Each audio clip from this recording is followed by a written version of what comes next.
Rad bi poudaril to, da so endoskopski posegi v nosu in obnosnih votlinah pravzaprav precej običajne zadeve.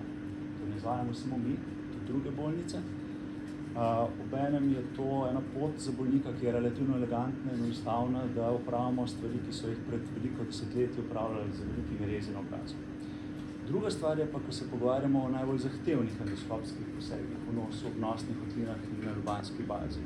Takrat pa pravzaprav gre za en čisto drug način dela, kjer običajno sodelujeva dva kirurga ali pa sodelujeta dva kirurga, ki morata biti ustrezno izobražena za to, ki morata sodelovati kot pravzaprav en človek. Včasih te kirurgiji, tako malo za šalo rečemo, da gre za kirurgijo dveh glav in 4 rok, ker pravzaprav znotraj celotnega posega gre ves čas ne za kompeticijo, ampak pravzaprav za neko skupno sodelovanje v dobrobit samega bolnika. Te stvari moramo predvsem pri izobraževanju pravzaprav upoštevati, druga stvar je pa tudi pri opremi.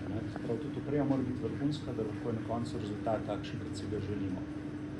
Jaz osebno sem ponosen na ta dosežek, ponosen sem na celotno ekipo, ki jo vidite tukaj pred nami, ki so prav na vse elemente, ki so, kot je bilo že rečeno, zaslužni za to, da smo lahko v zadnjih 20 letih pravzaprav ustvarili en center, ki je primerljiv z odličnimi evropskimi centri za endoskopsko kirurgijo zagebanja.